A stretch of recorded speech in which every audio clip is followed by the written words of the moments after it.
Bonjour à tous et bienvenue à notre nouveau podcast Swish FM. Aujourd'hui, on est en route vers les playoffs. On a eu les deux derniers matchs de saison régulière cette nuit. Les paupières sont encore un peu lourdes après avoir veillé jusqu'à 1 heure du matin pour certains d'entre nous. Mais nous avons enfin le plaisir de connaître les derniers qualifiés pour les playoffs. Et les playoffs, ils commencent déjà dans la nuit de mardi à mercredi. Donc autant dire que tout continue à aller très très vite dans cette wobble. Donc on va en profiter pour faire avec vous le point sur les 4 équipes qui vont nous quitter maintenant. Un petit récap quand même de ce qu'on peut retenir de positif et peut-être dire ce qui leur a manqué. Ensuite, on fera le tour des trophées individuels de la saison régulière, puisqu'on les a un peu fait au fur et à mesure de la saison. Là, l'idée, c'est d'arrêter un choix définitif et de voir après si on est complètement dans le coltard ou pas. Ensuite, on vous réexpliquera rapidement le concept des playoffs en WNBA. C'est écrit déjà sur le site Swish, mais parfois une explication pratique vaut mieux que la théorie. Et enfin, on se risquera à des pronostics très très dangereux. Alors, un petit point sur la fantasy draft. Vous savez tous que en début de saison, on a constitué des équipes. Alors, regardez bien les sourires déjà moqueurs de mes collègues. On fera d'ici 2 ou 3 jours, ou peut-être même plus vite, on verra un petit récap de qui a gagné la Fantasy Draft et qui a eu du flair, qui l'a joué au panache et qui finalement, certes, a perdu, mais n'a pas complètement perdu la face. Bref, on vous fera aussi un petit point sur ce qui s'est passé en saison régulière pour la Fantasy Draft. On ne vous oublie pas de ce côté-là. Alors, je vous le disais, 3 matchs cette nuit, mais 2 qui avaient une importance pour la qualification en play-off. Dallas a gagné contre le Dallas a gagné contre le New York Liberty. Las Vegas a gagné contre un Seattle Storm un peu déforcé, il faut quand même le souligner. Et donc s'est emparé de la première place de la saison régulière. Et enfin, au forceps, dans la douleur, mais dans les larmes aussi, les Washington Mystics ont réussi à s'imposer face au Atlanta Dream et donc à décrocher cette fameuse 8e place. Ça nous donne donc 4 équipes éliminées. On va commencer, on les attendait à cette place-là, donc il n'y a pas une grande surprise. Les bons derniers de la ligue, c'est le New York Liberty, 2 petites victoires, 20 lourdes défaites. Qu'est-ce qu'on peut dire du Liberty pour cette saison ? On va commencer peut-être par toi, Shai, puisque tu as quand même l'homme qui a vécu à New York. Qu'est-ce que tu retiens du Liberty cette saison ? Déjà un peu de frustration parce que malheureusement on n'a pas pu voir Sabrina Ionescu il y a 2 matchs ou 3 matchs, c'était ça, au 3e match, elle s'est... Voilà, c'est ça. C'était déjà prometteur ce qu'on voyait d'elle et on ne pourra jamais savoir malheureusement ce qui se serait passé si elle avait pu jouer l'entièreté de la saison. Et pour le reste, c'était quand même hyper freestyle, c'était beaucoup de rookies, de jeunes joueuses. On attendait quand même des joueuses expérimentées comme Kian Nurse peut-être relever un peu l'ensemble en termes d'expérience et de talent. Ça n'a pas été le cas. Et au final, ce que j'ai bien aimé de leur saison, malgré le classement qui était très attendu, c'est la chance donnée aux jeunes joueuses. On a vu Odom, que j'ai beaucoup aimé, Jasmine Thomas aussi. Jasmine Jones, je me mélange, pardon. Il y a tellement de jeunes qu'on se perd. Oui. J'ai beaucoup aimé la dynamique qu'il y avait avec le coach, avec Walt Hopkins, ton ami, Steph. J'ai beaucoup aimé le fait qu'elles avaient l'air vraiment contentes pour lui à chaque fois. Les rares fois où malheureusement où elles ont gagné, j'ai senti qu'elles avaient confiance en lui et que c'était pas, elles se disaient pas bon, on est parti pour une série de défaites et ça marchera pas à l'avenir. J'ai l'impression qu'il y a quand même quelque chose qui s'est créé. Alors il manquait beaucoup de monde et l'équipe sera à mon avis très différente l'année prochaine. Mais il y avait quand même un petit frémissement sur certains aspects qui m'a pas déplu. Donc elles sont là où on les attend et on espère que ce sera mieux l'année prochaine avec une Sabrina Ionescu revenue à 100%. Et toi, Liv ? Moi, je les avais pas mis dernière, mais 11e. J'avais foi en Sabrina Ionescu et en Agiader aussi, que j'espérais voir enfin. Malheureusement, comme tu l'as dit, Shai, ça n'a pas été le cas. Un peu déçue du coup, non seulement de pas pu avoir vu Sabrina, mais aussi de la performance de Kian Nurse que j'aurais bien aimé voir un petit peu plus. Et de même pour Megan Walker de Yukon. J'avais pas mal d'espoir en cette joueuse et puis peut-être qu'il lui faut un temps d'acclimatation un peu plus grand à la WNBA. C'est vrai qu'elle est partie du Gun un an avant, donc à voir l'année prochaine.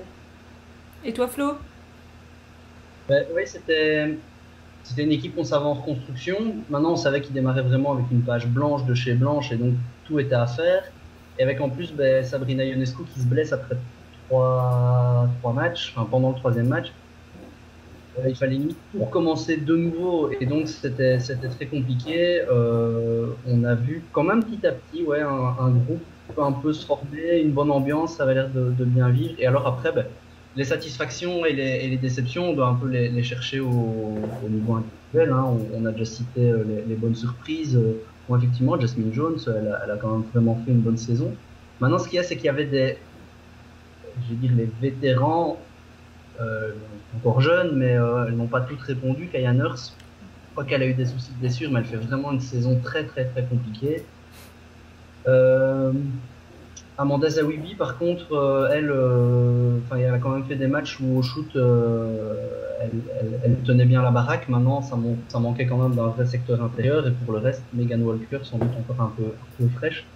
Ce qu'on a vu aussi, c'est difficile de finir les matchs à New York. Il y a quand même des matchs il y a des matchs où ils se font défoncer, mais il y en a d'autres où ça tenait pas mal et au final, les fins de match, rien que celui-ci face à Dallas, le tout dernier, moi qui espérais une défaite de Dallas, j'ai espéré jusqu'à la fin et il y a une dernière possession qui est complètement foirée. Enfin, c'est vraiment une expérience en plein. Donc là, on a vraiment une première page qui aurait mérité de se faire avec Sabrina Ionescu. Et maintenant, c'est au coach et au front office de pouvoir faire le tri dans tout ça, de se dire, qu'est-ce qu'on retient de tout ça, qui est-ce qu'on garde, qu'est-ce qu'on garde pas, comment on construit, on va remettre Sabrina avec qui. Enfin, il y a encore beaucoup de boulot. Donc, bonne chance à New York. C'était pas évident. Moi personnellement, je suis vraiment déçue par Kaya Nurse, vraiment.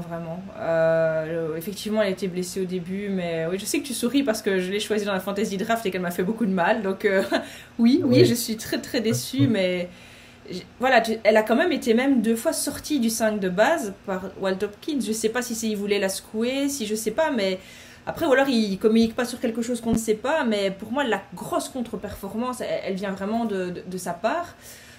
L'échec Larandon. Dites-moi que je le dis correctement. Ok, l'échec Larandon. Elle a apporté quelque chose, mais j'ai trouvé ça souvent très poussif aussi. Et pas spécialement justement dans la construction avec les jeunes. Il y a plein de fois, c'était un peu genre, ok, bon, je prends les choses en main, mais pas en jouant spécialement avec les autres. Ça, c'est pour les côtés négatifs. Maintenant, les côtés positifs, j'ai toujours trouvé que c'était une équipe qui restait hyper positive malgré les défaites. Et on a beau dire, mais le mental, ça compte aussi. Et je pense qu'elles vont se tirer quelque chose de cette saison qui a été vraiment compliquée.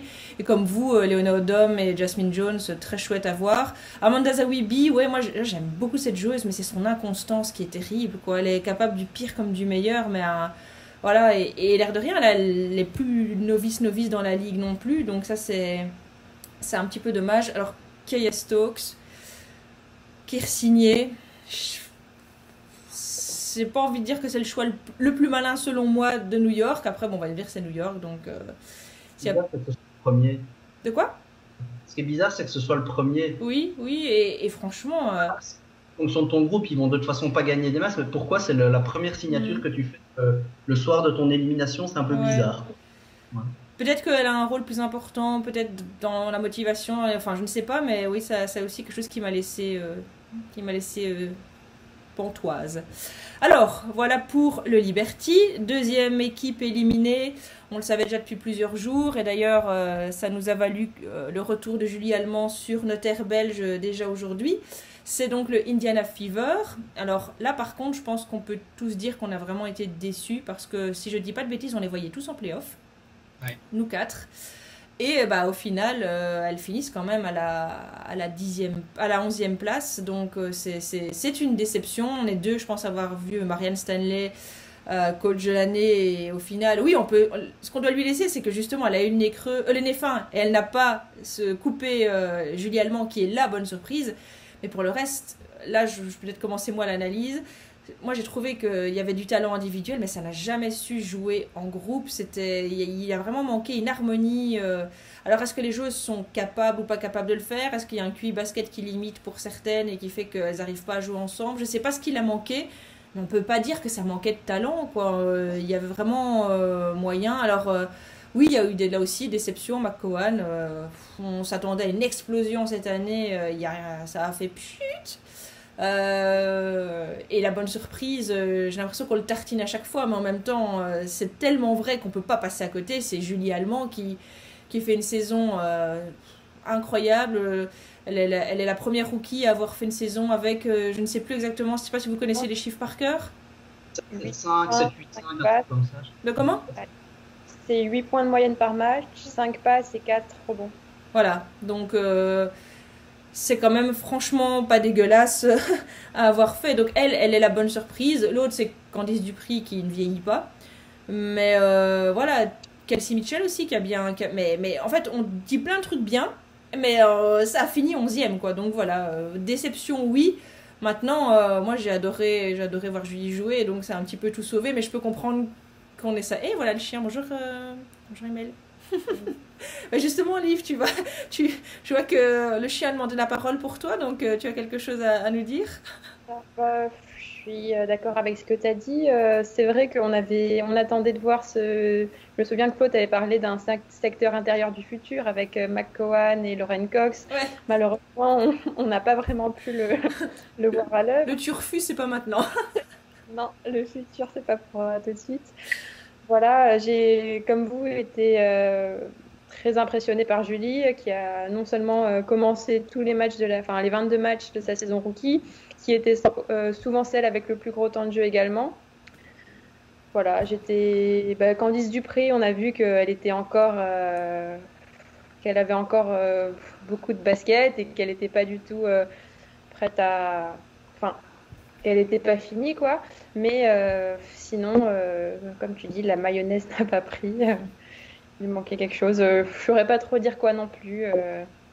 Peut-être une meilleure alchimie sur le terrain. C'est vrai que parfois, on voyait Julie un peu désemparée, dans le sens où elle regardait ses coéquipières qui ne savaient pas forcément où se placer ou quoi faire. Donc, il y a une marge de progression pour les années à venir. Ce sera le devoir de vacances de Marianne Stanley.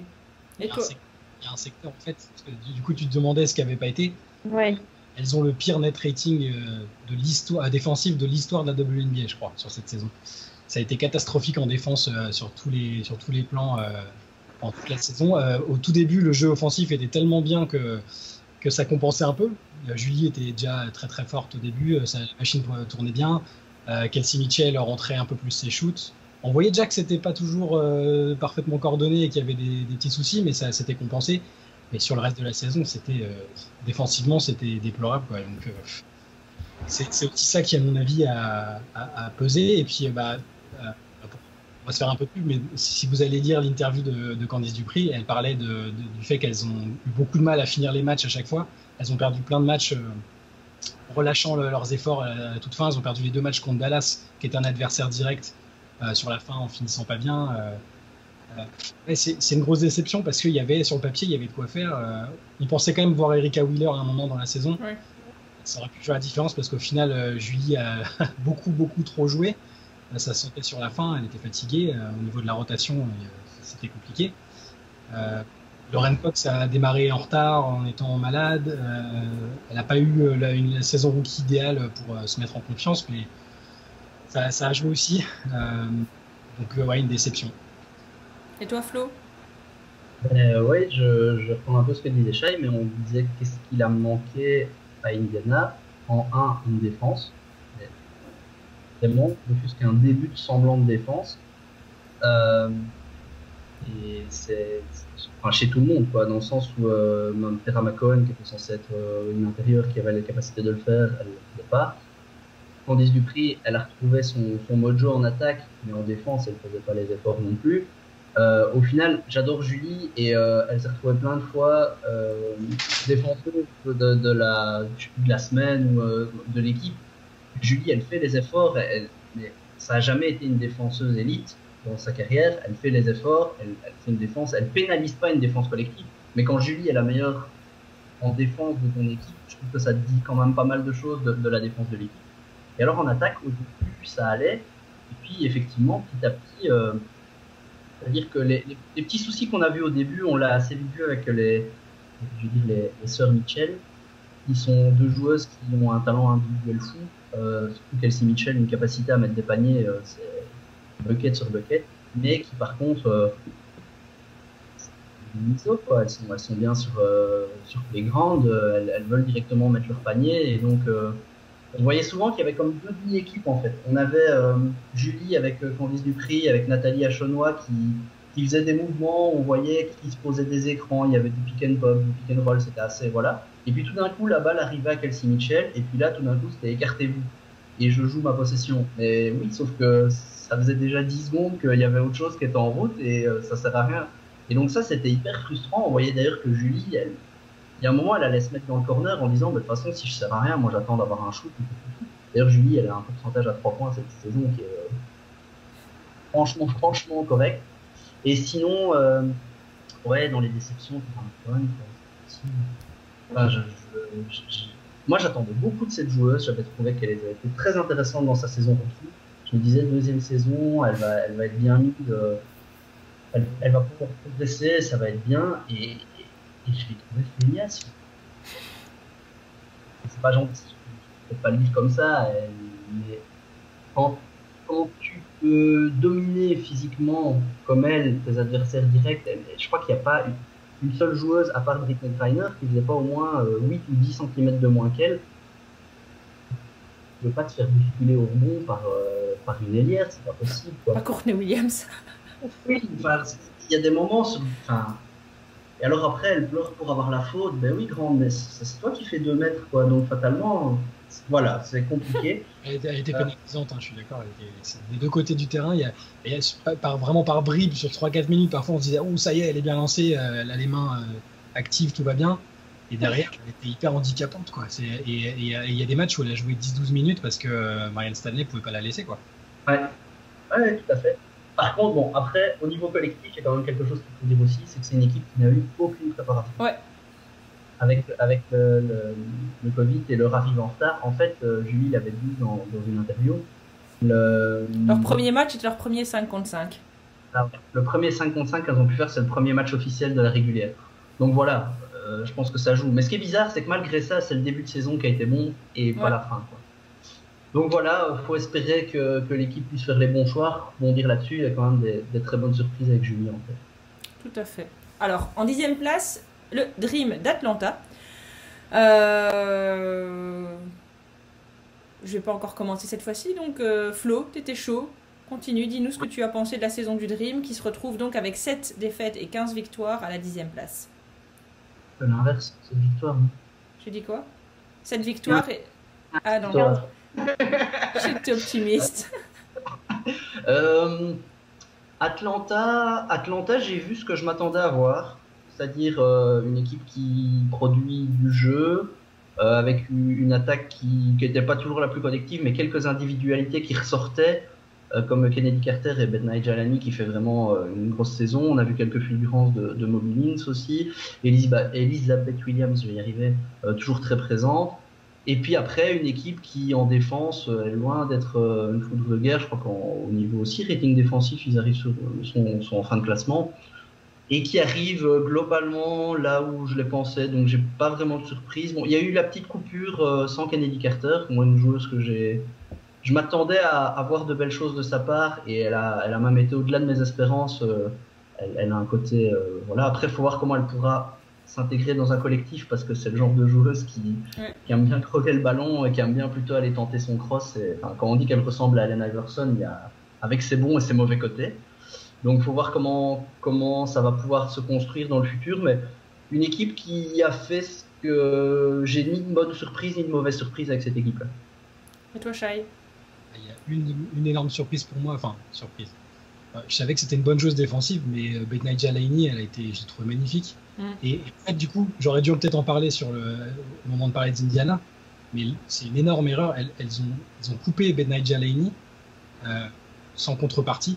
C'est typiquement la joueuse qui leur manquait, en fait. Enfin, une des joueuses qui leur manquait, parce que elle est excellente en défense, Et elle a montré que c'était une super joueuse offensive aussi quand elle en avait l'opportunité. Donc ça a été la belle surprise pour moi à Atlanta. Et oui, le niveau de jeu global m'a bien plu. Nikki Collen a tiré le maximum de l'équipe. Kennedy Carter a eu sa petite période de blessure. Sinon, elle aurait peut-être été encore plus proche des playoffs parce qu'au final, elle les manquait à pas grand-chose. Donc oui, moi plutôt bonne surprise. J'avais pas d'énormes attentes et elles ont quasiment. Enfin, Courtney Williams a été un peu intermittente sur la saison. Là, parfois, elle a fait des bons matchs. Parfois, c'était plus compliqué. Là, sur les derniers, elle a pas été fantastique. Donc sans les joueuses forcément majeures qu'on attendait, elles ont été franchement très très respectables. Et toi, Liv? Ça a aussi été une saison meilleure que ce que je pensais parce que je les avais mis en dernière position de mon classement avec le départ d'Angel McCoskey, plus toutes les polémiques qu'il y avait eu avec la propriétaire. Je me disais que l'ambiance n'avait pas l'air franchement gaie là-bas. Mais finalement, il y a quand même eu de bonnes choses. J'ai été surprise, moi, par Kennedy Carter, même si c'est vrai que Sue Bird et Flo avaient annoncé qu'elle allait exploser, mais je ne m'attendais pas quand même à de telles performances. Et pareil pour Betnijah Laney, que j'ai découverte parce que je l'avais très peu suivie auparavant. Je me rappelle notamment d'un match que le Storm finit par gagner, mais de 1 point, il me semble, 93-94 face à Atlanta, où c'est dans les dernières secondes que tout se joue, et où Betnijah Laney et Kennedy Carter, toutes les deux, mettent 3 points sur 3 points et réussissent presque à faire tomber le Storm. Donc il y a eu par moments des fulgurances, et si elles arrivent à jouer à ce niveau de jeu-là de façon plus constante dans les années à venir, il y a sans doute un bon potentiel à exploiter, je pense. Je pense qu'il leur manque encore peut-être 1 ou 2 pions pour compléter, mais qu'il y a déjà des choses vraiment intéressantes. Moi, encore une fois, un peu à la McCowan, déçue par Kalani Brown. C'est pas qu'elle, je sais pas pourquoi, je m'étais dit peut-être que là, elle venait des Lakers, hein, si je dis pas de bêtises, et donc je me dis peut-être qu'elle, des Sparks, pardon. Et et donc, je m'étais dit, ouais, peut-être que là, justement... bon, après, elle a aussi été peut-être un peu embêtée par une blessure, je pense, etc. Mais, je sais pas, on dirait que les grandes dans la Wobble, ça va pas, quoi. Elles ont... Ça leur... Quoi? Oui, même Brittney Griner. Mais oui, mais c'est ça, je sais pas. Soit elles viennent pas, hein, à la Alice Cambage, mais il y a un truc, les grandes n'aiment pas être enfermées. Peut-être qu'elles avaient peur de pas avoir un lit de 2 mètres, ou j'en sais rien, mais... Est-ce que c'est pas des joueuses qui ont peut-être plus dur à travailler à la maison aussi, à pouvoir se maintenir en forme? Enfin, je veux dire, c'est quand même pas la même machine à mettre en route, quoi. Ah, c'est pas le même, ouais. Quand tu t'appelles Julie, tu t'appelles, enfin peu importe, tu fais 1m70, 1m70, et t'es coincé dans un appartement, ben, t'as peut-être moyen de faire certaines choses. Quand tu fais 1m90, c'est pas pareil déjà, quoi. Donc, un squat est un squat, hein, mais c'est pas la même machinerie, donc effectivement. Donc bref, voilà, je suis un peu comme vous, je m'attendais pas à une saison exceptionnelle. Il y a quand même 2-3 fois, genre quand j'ai su que les Mystics devaient battre Atlanta hier, j'étais vraiment pas sereine du tout, donc ça montre quand même qu'on les prend au sérieux. Alors que je me suis dit Dallas contre New York, ouais bon c'est bon, nous avons gagné, alors que franchement j'étais pas à l'aise parce que quand Laney, Carter, Williams sont en forme, ça peut faire très très mal quand même. Donc voilà, à voir la saison prochaine. Et puis les petites malheureuses qui sont vraiment restées sur le pas de la porte, on leur a fermé la porte comme ça au dernier moment, ce sont les Dallas Wings, et je pense qu'elles peuvent vraiment nourrir des regrets. Parce que si elles avaient eu tout ça Bali sur les 2 derniers matchs, c'est-à-dire que si Sue Bird ne l'avait pas sauvagement agressée sur un terrain, s'il y avait eu ça tout, et si Alicia Gray aussi avait été présente, peut-être que voilà, il y a quand même eu Satou Sabali a mis un petit peu de temps pour démarrer, mais ça a été Arike Ogunbowale, elle par contre, c'est hallucinant. Après, on aime ou on n'aime pas ce type de jeu, mais c'est diablement efficace. Mais voilà, je pense que si c'était elles qui étaient passées en play-off, on n'aurait pas pensé qu'elles ont volé la place des Mystics. Maintenant, ce sont les Mystics, et voilà, ça fait plaisir à certains dans l'équipe. Mais les Dallas Wings doivent pas baisser le menton, parce que c'est une très bonne saison. Je me dis peut-être juste que moi je suis un petit peu déçue des arrivées du Sky. Je pensais vraiment qu'Astu Ndour et que Cathy Lou Samuelson allait exploser. Au final, pas vraiment. Je vois qu'il y a beaucoup d'Américains qui râlent sur l'utilisation de Megan Gustafson, parce que Je pense qu'elle a tellement cartonné au collège qu'ils s'attendent toujours. Et là, de nouveau, c'était un peu compliqué. Bella Alari, elle a été draftée à quelle place? Cinquième place? C'est un peu haut maintenant pour une saison rookie. Ouais. Mais bon, clairement, le futur, c'est Arike, Satou Sabali. Et donc, moi, je m'inquiète pas pour Dallas. Là, elles vont retourner chercher leur pétrole à Dallas. Mais le futur, il sera, à mon avis, bien. Sauf si le management de Dallas maudit passe encore par là. Mais là, voilà, ça, c'est hors basket, quoi. Je sais pas quel est votre avis sur la question. J'ai trouvé que Brian Hagler est un excellent coach, mais j'étais un peu malgré sa tête de souris. Qui a dit ça? J'étais un peu dérouté par la rotation de l'équipe. Parfois, tu parlais d'Astundur, elle commence les matchs et puis elle sort au bout de 5 minutes, on la revoit plus. Elle n'a pas de blessure, c'est quand même pas n'importe qui, c'est pas une rookie. C'est vrai qu'il y a eu des blessures au cours de la saison, même avant celles de fin de saison. Moria Jefferson, on n'a pas pu l'avoir du coup finalement quasiment. Et globalement, j'ai pas trop aimé le fait que l'équipe change quasiment tous les soirs, que les temps de jeu soient extrêmement variables d'un match à l'autre. Oui, après Arike Ogunbowale, c'était assez phénoménal. Je sais pas si on a déjà vu une joueuse aussi clutch dans l'histoire de la WNBA. Et là encore, elle n'a pas encore joué énormément de matchs très très importants, mais c'est effarant à quel point elle est capable de marquer en fin de match sous pression. Et Satou, ça a été intéressant au tout début, plus compliqué ensuite, et vraiment très très bien sur la fin. Donc je suis aussi comme toi, pas du tout inquiet. En tout cas, ce duo-là, elles peuvent vraiment se baser dessus. Tu parlais des rotations de Brian Hagler. Moi, je pense qu'aussi, il y a une préparation très courte. Il a continué à utiliser la saison pour tester, en fait. Lui, il savait bien qu'il n'allait pas gagner. Donc, je crois que c'est un coach qui aime quand même bien des équipes qui défendent. Et donc, Katilou Samuelson, à Stundur, à mon avis, il leur a dit « Vous défendez ». Il a vu que tu défends pas, tu vas poser ton cul sur le banc. Et si tu veux pas faire d'efforts, tant pis, quoi. Et il y a aussi, c'est ça qu'il y a vraiment pas mal de choses qui ont changé, mais je trouve que la deuxième moitié de saison, l'effectif était beaucoup plus stable. Et c'est là que le jeu a commencé aussi à plus se marquer. On disait qu'il fallait repasser par rapport à la saison passée, Arike Ogunbowale au poste 2, avec une vraie meneuse à côté. Et ce qu'il a fait en début de saison avec Moria Jefferson, qui au final a quand même eu quelques matchs, elle ne s'est pas blessée tout de suite. Mais ces matchs-là, on a vu aussi qu'elle avait un côté un peu individualiste, une joueuse qui essayait d'être explosive, d'aller au drive. Et je ne sais plus s'il l'a changé parce qu'elle s'est blessée ou s'il avait déjà fait le switch avant. Mais à partir du moment où tu as eu Marina Mabré qui a pris la main, l'effectif a eu beaucoup plus d'équilibre avec en sortie de banc la rookie aussi, Tayasha Harris. C'est assez intéressant. Et où Arike a été beaucoup plus intéressant. Alors oui, Arike, on peut en parler un peu. Il ne peut pas arriver en fin de match à moins de 2 possessions face à Dallas. Cette fille, quand elle sent l'odeur du sang, elle devient, mais c'est fou. Ouais. C'est fou. Je voyais quelqu'un qui notait sur les réseaux, faut pas lui donner une chance. Si vous lui donnez une chance, elle la prendra.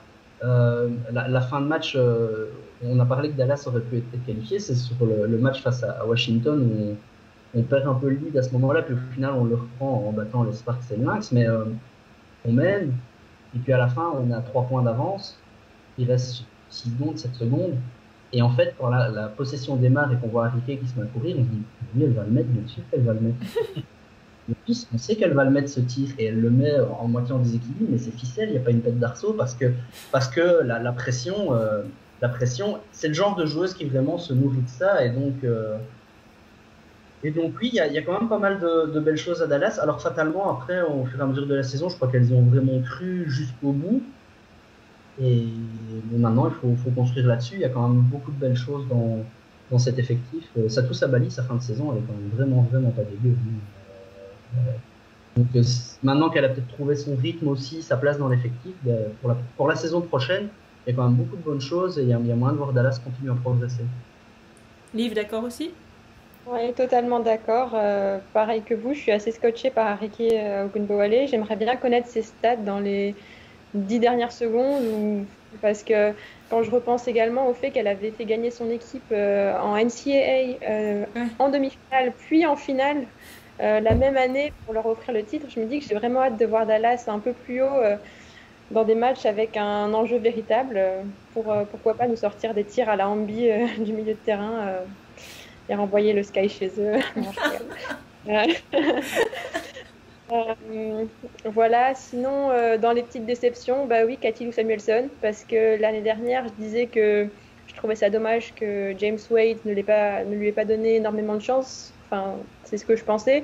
Puis finalement, on voit qu'elle n'a pas forcément explosé à Dallas non plus, même si elle a eu un peu plus de temps de jeu. Voilà. Donc, un bon collectif, mais petite déception sur ça. Voilà qui clôture notre section nécrologie de la WNBA et nos 4 équipes in memoriam. On a hâte, en tout cas, de les revoir.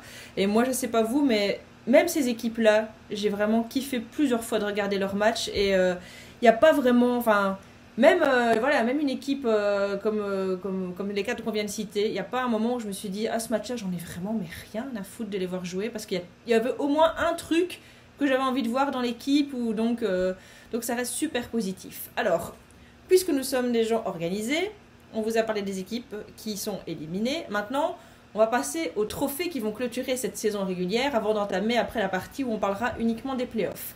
Donc, c'est le moment de statuer définitivement. On va commencer par, allez, est-ce qu'on va laisser le MVP pour la fin? On va commencer par la défenseuse de l'année.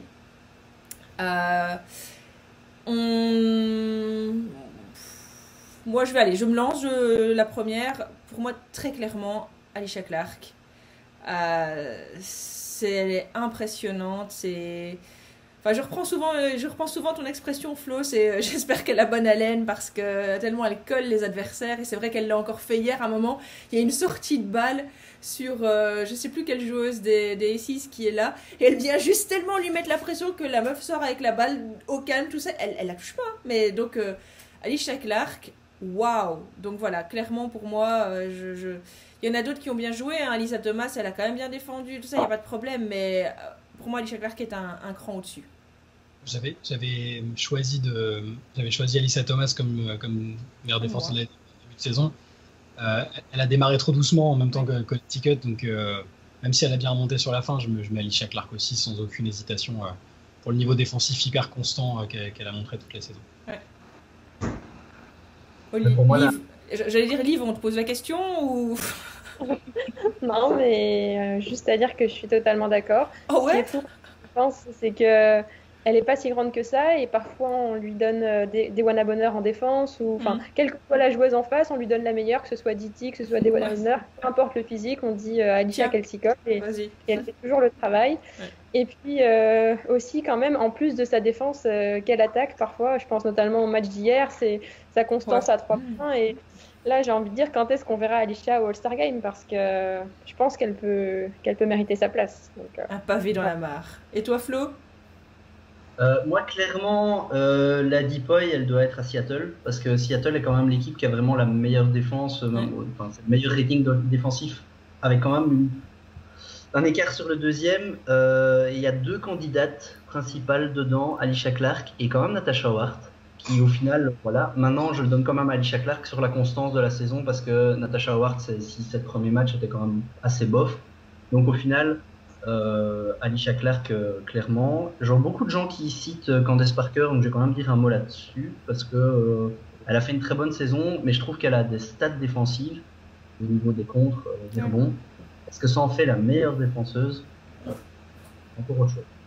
Et là pour moi, Alysha Clark, avec énormément de choses qui se voient pas dans les stats aussi. Oui. Je pense que si on a vu les matchs, et Dieu sait que j'adore CB3, mais si on a vu les matchs, Alysha Clark, elle a encore un poil au-dessus, même 2 poils au-dessus. Et puis, si on regarde uniquement les stats, on peut aussi mettre Breanna Stewart, qui a quand même beaucoup de contres et de rebonds, même si, bon voilà, je le donne plutôt à Alysha dans l'équipe. Ok, tu te la gardes en réserve pour plus tard. Alors ensuite, on va parler du trophée de 6e femme de l'année. Et là, pour moi, à nouveau, personnellement, c'est une évidence. Hamby. d'Erika Hamby, c'est... Parce qu'il y en a qui sont en sixième... Enfin, on avait pensé... Bon, Gabby Williams, ça a été inconstante. On a évidemment tous pensé à un moment aussi...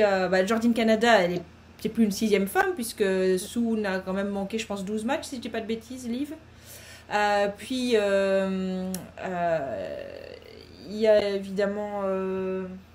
Phoenix.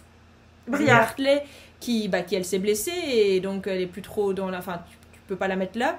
Mais même sans ça... En fait, c'est parce que, j'ai envie de dire, on s'habitue, en fait. On s'habitue à ce que Derek Hamby est capable de faire.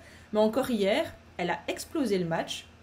Elle est vraiment le facteur qui peut tout changer. Enfin, pour moi, les deux joueuses les plus intéressantes de Las Vegas, il y a évidemment A'ja Wilson, qui, on va en discuter après, qui est énorme. Mais en fait, j'ai l'impression qu'à un moment, j'ai eu la révélation, et je vais même être honnête, c'est Noé du compte Las Vegas SISFR qui me l'a dit, et il a eu raison. Il m'a dit, le trophée, il est taillé pour elle. En fait, c'est vrai.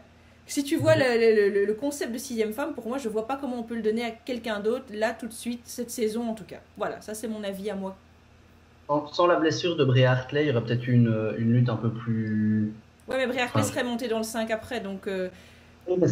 Voilà, ça, on ne saura jamais de toute façon ce qui est donné, mais c'est clair que c'est une sixième joueuse par excellence, dans le sens où elle démarre pas, mais c'est peut-être la troisième ou quatrième joueuse la plus importante de l'effectif, en fait. Et alors, moi, j'aurais même mis deuxième joueuse, franchement, sincèrement. Un peu de respect pour Angèle quand même. Hein. Ouais, peut-être qu'elle est blessée fin de saison et que j'ai une mémoire de poisson rouge, mais elle est plus complète, hein. Elle est plus complète. Parce qu'en plus, elle est complète, tu vois. C'est pas qu'elle sort et qu'elle score. On va discuter hors caméra. Attends, complète dans les stats. Regarde les stats.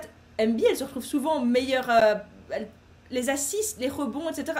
Angel, c'est une machine à marquer. Ça, je suis d'accord. Et elle marque. Mais... meilleure défenseuse de l'équipe. Angel. Mais Derricka aussi, hein. T'as déjà vu ce qu'elle va te chercher comme balle et tout ça, comme c'est pas contre Derricka. De toute façon, c'est pas le sujet. Non, mais j'ai envie de la défendre. J'aime même pas spécialement Derricka Hamby, mais c'est juste que. Je sais pas, à mon avis, j'ai une révélation et j'ai envie de partager ma révélation à tout le monde. Voilà. Ce que je voulais dire par là, c'est que c'est la sixième joueuse, mais c'est pas la sixième joueuse la plus importante. Elle est bien plus importante que ça dans l'effectif. Elle fait presque partie d'un big tree, on va dire. Simplement, elle vient du banc, un peu comme Emma l'était l'année passée avec les Mystics. Et les 6, c'est le meilleur banc de la ligue, ne fût-ce qu'en termes de scoring. C'est le banc des 6, c'est 35 points par match, rien que du banc. Et dans les 35, il doit y en avoir, je sais pas, 15 ou 16 qui doivent venir de Derricka. Je ne sais plus exactement les stats de Derricka, mais voilà. Donc, voilà, de base, elle l'est. Et en plus, son équipe a la meilleure production au niveau du banc. Et en plus, la concurrence, que ce soit parce qu'au final, en gros, tout est pour elle. Je vois pas comment elle pourrait ne pas l'avoir cette saison-ci. Tout à fait. Je pense aussi, mais j'ai mis un temps à me décider, mais c'est injuste, c'est parce qu'elle l'a déjà eu et que du coup il y a le phénomène de répétition qui fait que bon, on se dit c'est un peu banal, elle est forte et c'est comme ça. Mais au final, je voterai aussi pour elle dans ce sens-là. Juste, j'ai quand même hésité pas mal avec Sammy Whitcomb aussi, parce que c'est vraiment le rôle de la sixième femme. Alors elle n'a pas les mêmes stats et tout, mais alors sur les faits, je rentre et bim, je dynamite. J'ai beaucoup aimé aussi. Et Hamby, ouais, je pense que Hamby va le gagner cette année. Liv. J'allais dire totalement d'accord avec vous pour Hamby et tout, mais vu que Shai parle de Samy, j'ai quand même envie d'aller dans son sens un peu. Enfin non, plus sérieusement, je suis d'accord, Hamby pour ce trophée, mais il y a certains matchs où Samy a été vraiment très percutante, et si elle jouait toujours à son meilleur niveau, c'est-à-dire à ce qu'elle nous a montré, notamment, plutôt en début de saison, je trouve, elle aurait pu peut-être prétendre à ce titre, surtout avec le facteur nouveauté, donc qu'elle continue. Elle a un peu moins de minutes, hein, Samy. Mais donc si tu dois mettre un nom, Liv. C'est Hamby, oui. Donc on a encore une fumée blanche pour on est pas mal. Alors on va passer à la MIP, la Most Improved Player, donc la joueuse qui a le plus progressé. Alors clairement il y a deux noms qui reviennent tout le temps. Pour une fois je vais pas commencer, mais en tout cas la seule chose que je peux dire c'est que dans les deux noms qui reviennent tout le temps, personne, je pense, ne pouvait anticiper ça. Celui qui me dit je l'avais vu venir, j'ai envie de dire mec tu bluffes. Donc, je vais laisser peut-être... les livres, commence toi par nous donner ton avis. Qui vois-tu en MIP cette saison? Et déjà, tu peux peut-être présenter les deux joueuses dont tout le monde parle. un peu comme tout le monde, je pense que j'hésitais entre Betnijah Laney du Dream et Misha Aisalen de Washington, qui toutes les deux ont explosé. J'avoue que je connaissais vraiment, enfin, j'avais pas suivi ni l'une ni l'autre plus que ça auparavant. Mais là, cette saison, elles ont réussi, que ce soit au niveau scoring ou simplement sur le plan de l'énergie. Voilà, elles ont été des éléments décisifs dans leurs équipes. Je donne toutefois le trophée pour ma part à Amicia, juste parce que les Mystics se sont qualifiés pour les playoffs. Et voilà, je pense que ça compte quand même, ça pèse dans la balance. Et voilà. Shai, Mais tu te marres. Ah ouais, parce que je sais, parce que du coup, je vais pas être, enfin, Flo va pas être content parce que Je le savais. j'ai changé plusieurs fois, mais en fait, je me suis demandé. Alors, parce qu'effectivement, Misha Ainzalen, elle part de rien. En fait, elle part d'un temps de jeu famélique. C'était la meilleure joueuse de l'équipe cette année. Ça n'a pas à discuter. Mais en termes d'opportunités, elle en a eu tellement plus qu'elle était peut-être déjà aussi forte avant. Donc, j'ai du mal à me dire que c'est une progression qu'elle était à un niveau là et qu'elle est devenue. Alors que Betnijah Laney, elle a un temps de jeu plus ou moins identique à celui de l'année dernière. Et j'ai pas vu du tout la même chose. J'ai vu une joueuse quasi exceptionnelle en attaque. Parce qu'elle rentrait, elle a un shoot hyper propre, elle n'hésitait pas, elle était hyper agressive. Donc j'ai constaté une progression. Après, c'est injuste pour Misha Ainzalen qui aurait peut-être été déjà une bonne joueuse avec un temps de jeu plus conséquent. Mais moi, je le donnerais à Betnijah Laney juste pour le côté, voilà, c'est le trophée de la meilleure progression et pas de la joueuse qui n'avait pas d'opportunité avant et qui en a une maintenant en fait. Mais je ne serais pas scandalisé du tout que Ainzalen le remporte. Flo, la défense à la parole. Mais au dernier podcast qu'on a fait il y a 3 semaines, j'ai moi-même dit Betnijah Laney. Pour exactement la même raison que ce que Shai vient de dire, c'est-à-dire que si tu regardes l'explosion statistique pure, Maïcha c'est tout x6 x7. Et effectivement, elle mettait 2 points, 2 points et quelques par match. Fatalement, quand on met 16-17, je sais plus, 15, ouais, 17, il y a une progression. Et c'est vrai que Betnijah Laney, elle a un peu augmenté ses stats, mais que si tu pondères au nombre de minutes, l'évolution, Betnijah Laney, elle est imbattable. D'où est-ce qu'une joueuse qui était la 10e de la rotation et qui ne jouait que les garbage time devient la franchise player d'une équipe qu'elle emmène en playoff en remplaçant Tanya Charles, Elena Deldon, Latoya Sanders. Ouais, ça méritait, pour moi, ça méritait d'être récompensé par une place au All-Star Game, par exemple, une place peut-être même dans une des deux All-WNBA Team, mais sur la définition stricte, j'ai un peu de mal. Après, c'est acceptable. Monsieur fait le puriste. Faire x5 de ces minutes, ça donne jamais la garantie de faire x5 sur ce stats, surtout qu'en plus, même si on pondère sur le nombre de minutes, elle fait quand même encore x1,5, x2 ce stats. Ce qui veut dire qu'elle est quand même plus performante que l'année passée en jouant 6 fois plus, 4 fois plus, je crois. Donc, faut le faire, de recevoir autant de minutes et autant de responsabilités et de le prendre sur ses épaules. Et donc voilà. Après, je suis pas très objectif, mais quand même, je trouve que. Et pourtant, moi-même, j'ai dit Betnijah il y a 3 semaines, mais sauf que depuis, il y a eu un match contre les Sparks, il y a eu un match contre le Lynx, il y a eu une qualification en playoff. Et elle a un peu été présente. Je sais plus dans quel match elle fait un match à, je crois, 30 points, 11 rebonds. Ouais, bon. En fait, ça dépend toujours. C'est comme pour d'autres trophées, en fait. Ça dépend de la définition, des critères qu'on choisit, en fait. Et pour certains, c'est tellement pas clair, même pour le MVP, que ça reste un peu une question de sensibilité et de ce que tu attends d'une joueuse. Voilà. Mais là, dans les deux cas, ce sera un vol pour aucune des deux. Tu m'as fait la transition parfaite pour mon vote à moi, parce que tu as parlé de la sensibilité. Je pense qu'en termes de stats, bon, moi je suis pas du genre à pondérer, à machin, les maths, je m'en fous. Mais par contre, j'ai adoré voir Laney jouer, vraiment, Laney c'était bien, c'était cool. Mais les moves de Maïcha, avec ses petites rotations, ses machins, ça m'a vraiment enflammé en fait. Parce qu'il y a les stats, il y a les papiers, il y a les chiffres, effectivement, elle a explosé, c'était génial. Mais qu'est-ce que c'était fun à voir jouer aussi, vraiment. Et j'ai vraiment été contente d'avoir encore le kiff de voir les Mystics jouer. Et elle a des beaux mouvements et c'est pas poussif, c'est tout tout fluide, tout doux. Pour moi, elle est dans le respect de ce que peuvent proposer les Mystiques. Moi, j'ai toujours trouvé que les Mystiques, ça avait un beau jeu. Et elle rentre dans le beau jeu aussi. Et donc, attention, hein, encore une fois, Beth Nyjah ne joue pas mal. Mais comme tu dis, c'est plus un tir propre, etc. Mais quand tu aimes le travail un petit peu dans la raquette, etc., ce qu'a proposé Maïcha, moi, ça m'a enflammé. Et donc, personnellement, voilà. Mais idem, si on me dit que c'est Beth Nyjah, je vais pas être choquée. Elle le mérite bien aussi, quoi.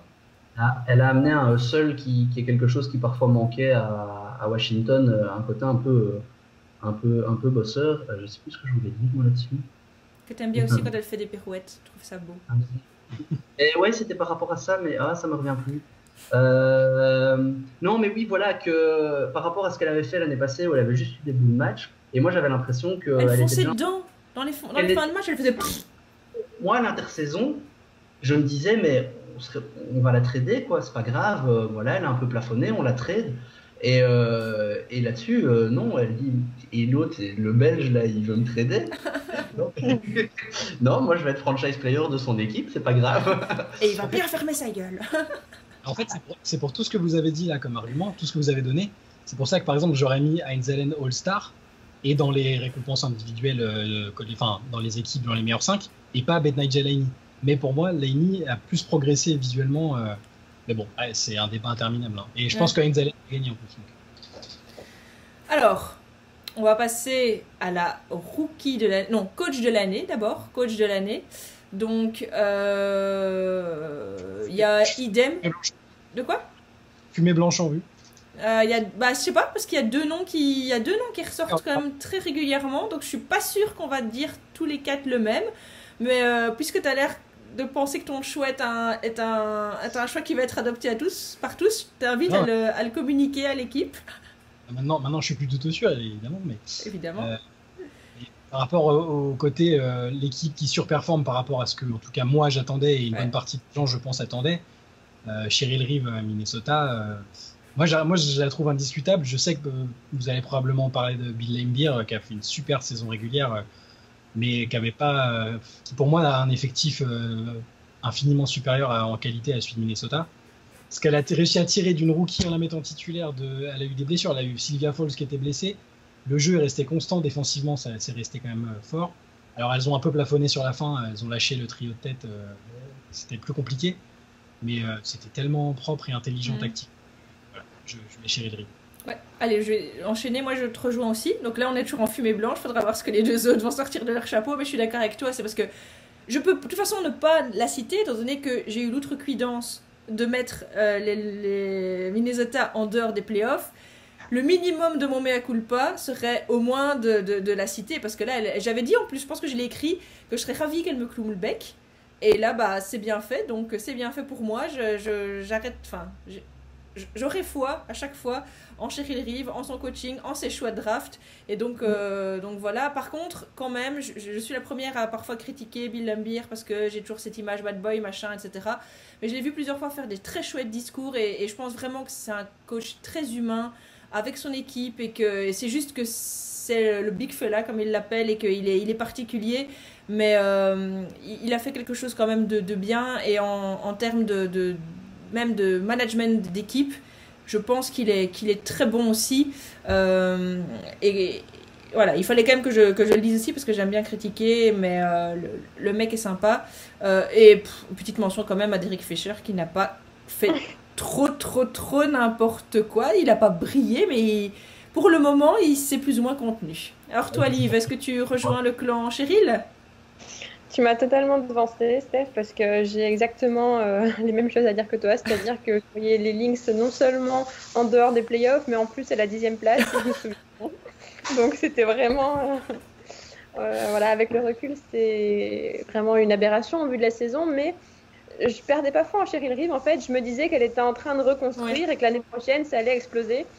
Mais non, elle m'a montré que dès cette année, en fait, pour elle, il n'y a pas de saison blanche, il n'y a pas d'année de reconstruction. Elle est là tous les ans et tant mieux pour elle, hein, chapeau. Et donc Cheryl Reeve en coach de l'année pour moi.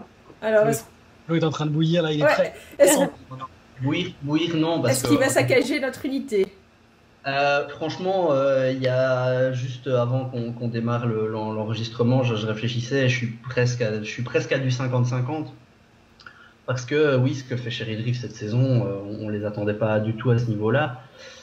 Maintenant, bon, rien que pour faire l'avocat du diable et avoir un petit contre-pouvoir, je vais quand même aller sur Bill Laimbeer. Juste, je crois que s'il n'avait pas chopé la première place au dernier match, tu vois, je crois que voilà, mais rien que pour le... Bon, il a chopé cette première place avec un vrai jeu, une vraie identité. On en a déjà parlé les autres fois, mais moi je m'attendais vraiment pas à ce qu'il y ait ce parti pris à ce point assumé de jouer très peu de 3 points, voir un peu ce que ça va donner en playoff, mais c'est hyper intéressant. Tu parlais de son côté meneur d'hommes, meneur de femmes. C'est un côté qu'il a toujours eu en fait. Oui, mais là on l'a plus vu. Ça, c'est le bonheur de la Wobble, je trouve. C'est vrai. Mais le côté. En fait, on voyait le côté bad boy sur le terrain, mais déjà à l'époque, je crois que c'est le genre de gars où, suivant que tu es face à lui ou à côté de lui, le monde est complètement différent. Mais c'est le genre de gars qui part à la guerre avec toi et avec qui tu veux bien partir à la guerre. Et donc, ça correspond tout à fait à cette équipe. Il a une super relation avec sa franchise player, A'ja Wilson. Et qui n'a pas une super relation avec A'ja Wilson, j'ai envie de dire. Bah bon. Oui, mais ça joue. La relation entre un coach et sa franchise player, c'est quand même quelque chose qui est décisif souvent dans une relation d'équipe. Et donc pour tout ça, et le fait que sur le côté, voilà, il a chopé la première place sur le buzzer, et puis bon, histoire de ne pas être complètement fumée blanche, qu'elle soit un tout petit peu gris. Ok, alors on passe au trophée de rookie de l'année. La WNBA était déjà a dû faire polir le trophée qu'ils avaient gravé au nom de Sabrina Ionescu. Ils ont dû faire ça en urgence, puisqu'elle a été blessée au bout de 3 matchs. Et donc, il reste quelques noms intéressants. Mais je pense aussi, j'attends votre avis, mais je pense aussi qu'il va peut-être y avoir un début de consensus. Toi, Flo, tu serais pour qui ? Pour moi, c'est Krista Dangerfield, parce que... par rapport à toutes ses concurrentes, Sabrina Ionescu rentre même pas dans la discussion parce qu'elle a joué 2 matchs et demi. Kennedy Carter, intrinsèquement meilleure, mais elle a raté aussi toute une partie de match. Satou Sabali, moins constante. Je pense que Julie Allemand, elle était peut-être plus collective, elle avait peut-être un côté plus valuable, même si le terme ne convient pas dans le rookie de l'année pour son équipe, mais son équipe a été moins bonne collectivement. Et donc en fait, celle qui est peut-être pas la première dans tous les critères, mais qui est la deuxième dans tous les critères, qui a joué avec la même constance tous les matchs. Il y a en plus le côté un peu style de draft, elle n'était pas attendue, et elle se retrouve à être titulaire des Lynx, et d'être aussi une des raisons pour lesquelles le Lynx a performé beaucoup mieux que ce qu'on pensait. Pour tout ça, je vois pas qui peut venir chatouiller Krista Dangerfield. Liv, d'accord avec Flo ?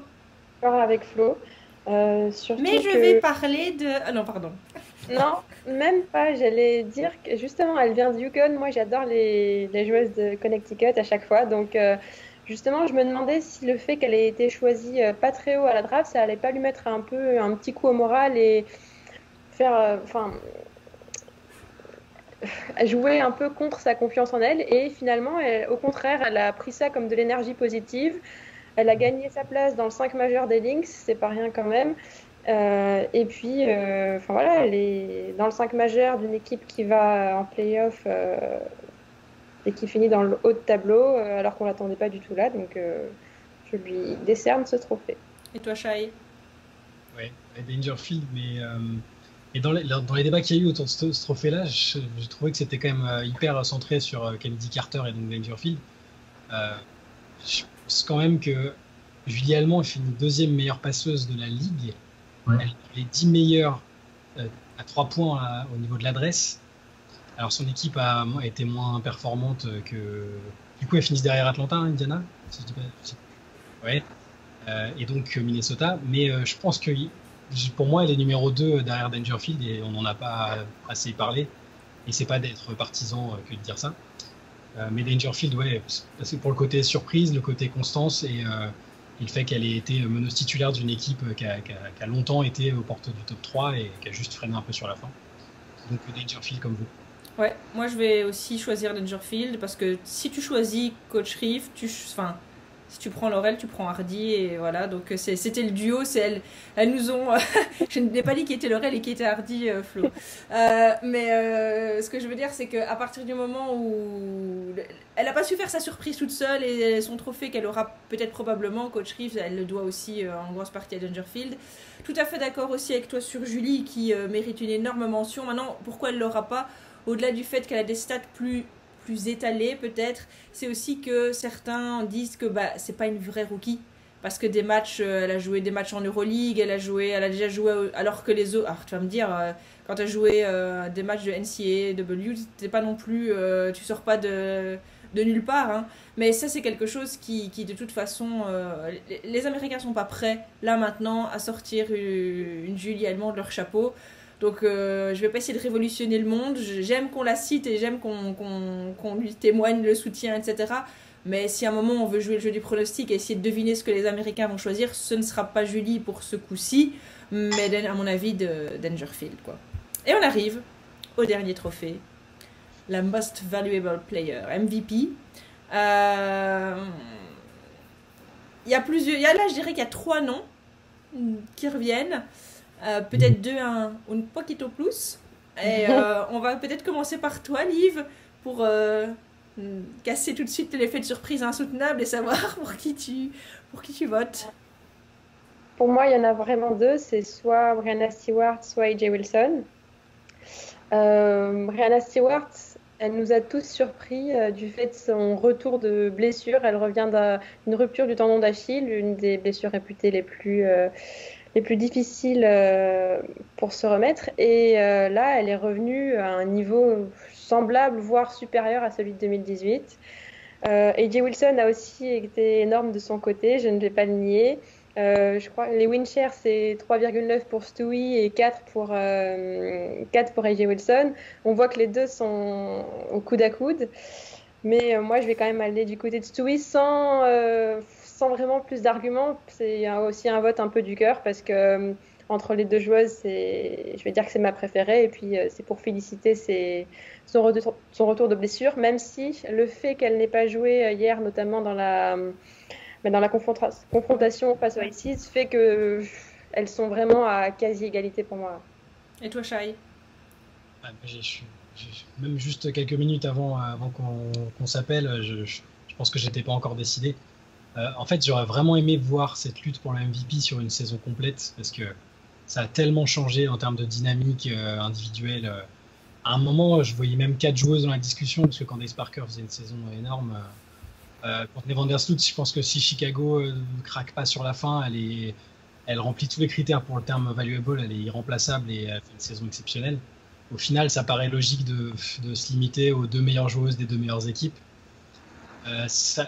Franchement, toute la saison, j'ai pensé voter pour Brianna Stewart. Et je pense malheureusement que sur la fin, je vote quand même AJ Wilson. Liv, on dirait qu'elle accuse le coup. Genre, j'ai mal, mais je comprends. C'est un crève-cœur parce que j'ai adoré ce qu'a fait Brianna Stewart. Elle a été fantastique.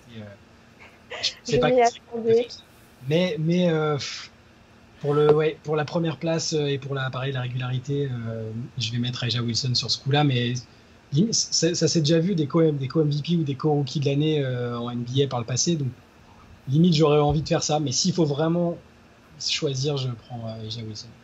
Flo? C'est chaud, hein. Franchement, c'est hyper chaud. MVP, c'est souvent, il y a 2 définitions, voire même presque 3. Il y a toujours la définition vraiment valuable de quelle joueuse apporte le plus à son effectif. Là, pour moi, il n'y a pas photo, c'est Courtney Vandersloot. Ouais. Après, il y a toujours le côté aussi la meilleure joueuse de la meilleure équipe. Ça, c'est AJ Wilson. Mais moi, je vote pour juste la meilleure joueuse. Juste, c'est qui la meilleure joueuse de cette ligue? Et elle est en vert et jaune. Elle fait ce qu'elle veut sur un terrain. Et AJ Wilson, franchement, elle est un micro-poil derrière. C'est pas not even close, comme disent les Américains. C'est vraiment very, very, very close. Mais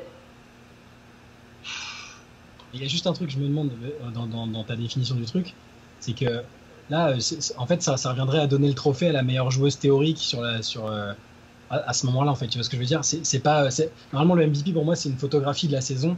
Quand tu regardes après qui a gagné le MVP en telle année, tu te dis, ah bah cette année-là, c'est parce que tu te souviens du MVP comme ça. La meilleure joueuse sur la saison. Et alors après, tu dois pondérer un peu le classement.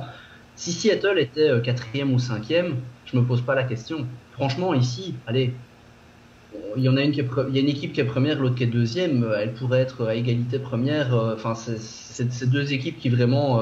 Je trouve que là, le critère joue plus sur Courtney Vandersloot qui finit 6e. Là, ça l'handicape de trop, je trouve. Vraiment, là pour ça, voilà. Maintenant, ici, des MVP dans des équipes deuxième. Sinon, à chaque fois, chaque année, on pourrait juste dire, bah, ok, telle équipe est première, la meilleure joueuse de l'équipe, ok, c'est la MVP. Et là, je trouve que cette saison-ci, maintenant, franchement, si A'ja Wilson là, je trouve que toutes les deux scoring, elles sont pratiquement pareilles. Elles sont toutes les deux hyper complètes. Elles sont toutes les deux hyper défensives dans des styles très différents, dans des effectifs tous les deux très très forts. Toutes les deux assez jeunes en plus, je veux dire, mais déjà très matures dans leur jeu. Ouais, moi j'ai un petit avantage Stewie, pas parce que j'aime pas A'ja Wilson, parce qu'au contraire c'est une joueuse que j'aime beaucoup. C'est malgré mon désamour pour les 6, A'ja Wilson est vraiment, je trouve que c'est une joueuse, c'est difficile de ne pas l'aimer. Mais je trouve qu'il y a une impression de facilité qui se dégage de Breanna Stewart. Elle me donne l'impression que même moi je peux prendre un ballon, je peux aller sur le terrain et ça va arriver, quoi. Notamment après ça, je trouve. Pardon. Parfois, enfin, je trouve que Stewie, on peut lui donner la balle un peu n'importe où et si elle décide qu'elle va prendre le tir, eh bien souvent ça termine en switch, quoi. Mais c'est la meilleure joueuse du monde en activité, c'est la meilleure joueuse du monde, il n'y a pas photo, je pense. Mais là, vraiment sur le côté, après voilà, c'est encore une question de critères personnels, etc. Sur le côté photographie de la saison, je mettrais A'ja Wilson, mais je changerais peut-être d'avis dans une heure, donc c'est terrible. Moi, je vais te rejoindre, mais Liv s'en doutait. Mais bon, je vais pas me justifier longtemps parce qu'en fait, je pense que j'en ai déjà parlé dans un ancien podcast il y a pas longtemps. C'est ce que j'appelle la hype. Donc, ce qu'a fait Stewie, c'est tout simplement phénoménal. Le retour de blessure, moi je suis scotchée, vraiment. Enfin, en plus, moi les blessures, c'est quelque chose qui me chipote vraiment, donc c'est vraiment un truc sur lequel je suis admirative à crever. Maintenant, elles sont tellement douées toutes les deux, elles ont tellement des stats de fou qu'effectivement tu peux passer de l'une à l'autre un peu comme tu veux, et donc ça devient un peu tout à fait ce que tu as fait, Liv, à savoir le choix du cœur. Je trouve Breanna Stewart absolument charmante, gentille, sympa, etc. Maintenant, celle qui me hype le plus sur un terrain, et peut-être parce que justement ça a l'air trop facile pour elle, mais je dirais quand même A'ja Wilson parce que, enfin, Stewie, elle peut claquer des points, tu t'en rends même pas compte. Limite, elle est passée, elle te rend une feuille de porc. Tu l'as pas vu, c'est passé comme une lettre à la poste. Et alors que il y a peut-être un peu cette impression de domination de A'ja Wilson qui, pour moi, donne un ascendant positif encore plus fort. En fait, je vais pénaliser la discrétion de Stewie en donnant le trophée à A'ja Wilson, et en plus elle a ce côté hyper sympathique. Alors elle est sympa aussi, mais elle est plus discrète tout simplement, et donc voilà, ça devient... Les mots de la fin, Stewie me hype et Stewie est très sympathique également. Mais J'ai vu plusieurs personnes qui étaient un petit peu d'accord avec toi, qui disaient que peut-être qu'elle manquait un peu de ce feu que d'autres joueuses peuvent avoir, mais je suis pas d'accord parce que certes, elle ne crie pas, etc. Mais même en dehors du terrain, sur ses prises de position, elle est toujours très ferme, que ce soit sur des sujets basket ou sujets autres. Je trouve qu'elle a la prestance et la carrure qu'il faut pour une MVP. Pas pour moi. Voilà, son jeu parle pour elle. Et pour moi, sa personnalité, un tout petit peu moins. Elle est encore... Enfin, et pourtant, tu as raison, hein, elle est engagée, etc. Mais c'est peut-être dans le body language, je sais pas. Mais moi, c'est juste la petite différence. Peut-être dans la prononciation, ouais.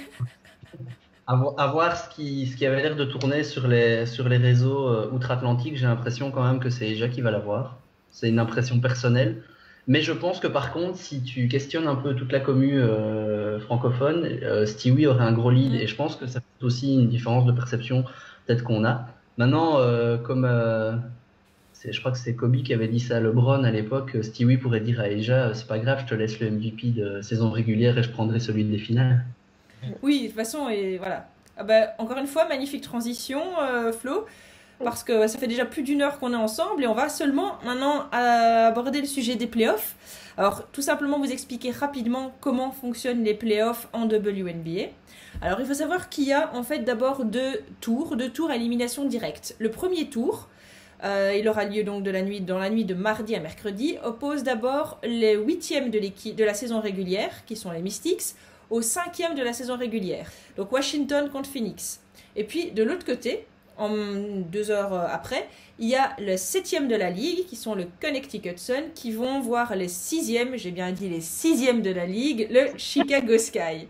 Donc, ça nous fait un premier tour, je répète, à élimination directe, pas de match, pas de série en 3, 5, non, juste un match qui décide tout. Washington Phoenix contre Connecticut, Chicago Sky. Ensuite, 2 jours après, le gagnant de Washington Phoenix va rencontrer Minnesota. Minnesota qui a donc fini à la 4e place. À nouveau, match en... Quoi ? Le seed, hein, ça dépend de ceux qui passent. C'est le moins bien classé qui va jouer contre le 3e et le moins bien classé contre le 4e. D'accord. C'est pas nécessaire. Je pensais qu'on est resté dans le... Bah écoute, tu vois, je fais la maline à vouloir expliquer et je me trompe. Donc en gros, c'est la... Oui, donc effectivement, comme c'est les 4e, donc le mieux classé des vainqueurs du premier tour qui va opposer à Minnesota qui a fini 4e. Et de l'autre côté, ce sera les Sparks qui vont jouer face à l'équipe qui sera la moins bien classée du premier round. Donc imaginons que Washington, Phoenix, c'est Washington qui gagne. Ce sont les moins bien classés, ce sont eux qui iront rencontrer donc, les Sparks. Ensuite, il y a la demi-finale qui se joue là en 5 manches. Ça peut aller jusqu'à 5 manches, donc entre 3 et 5. Là, le premier, ce sera le gagnant de Minnesota contre l'équipe la mieux classée du premier round, qui va opposer aux Las Vegas Aces. Et de l'autre côté, c'est Seattle qui ira contre le gagnant du round 2. Voilà. Alors, vous imaginez, ça veut donc dire, si vous comprenez bien, que au premier tour, Minnesota et les Sparks se reposent. Au deuxième tour, eux jouent, mais ça veut dire que pour les Aces et Seattle, qui n'apparaissent qu'en demi-finale, ça fait quand même plusieurs jours de repos. Et dans une saison comme celle qu'on connaît ici dans la Wobble, c'est hyper important. Le repos a vraiment son importance. Et puis évidemment, ça je vous explique pas, mais la finale, c'est les gagnants de la demi-finale, mais ça je pense que vous aviez compris. Donc voilà comment ça fonctionne. On a donc 3 tours, 2 tours à élimination directe, les demi-finales et puis les finales. Alors on va se risquer au pronostic. Et on va commencer avec le round 1 qui oppose Washington à Phoenix. Alors, si vous avez lu les previews, on s'est déjà prononcé. On va commencer par toi, Shai, pour Washington-Phoenix. C'est hyper compliqué. Dans la preview, j'ai choisi de miser sur la surprise et j'ai mis Washington. Parce que j'ai l'impression que si les Mystics arrivent à contenir Skylar Diggins et Diana Taurasi, ça paraît compliqué comme ça. Hein, mais c'est pas impossible parce qu'elles n'ont pas toujours été synchro les deux. Si elles arrivent à faire ça, autour c'est vraiment compliqué. Griner n'est pas là. Les Mystics là maintenant avec la victoire, j'ai l'impression qu'il y a une sorte de feu sacré qui est revenu. J'ai l'impression qu'elles peuvent les embêter. Phoenix, ça reste hyper irrégulier, donc sur un match, je crois en la surprise pour les Mystics et je crois aussi en Emma Messman pour passer un cap en playoff comme elle l'a fait l'année dernière. Donc Washington. Toi aussi, je suppose, Flo. Ah, du coup, Flo a frisé. C'est le drame pour Flo. Il est très concentré. Ah, te revoilà, Flo. Ouais. Ou pas. Bon, Liv.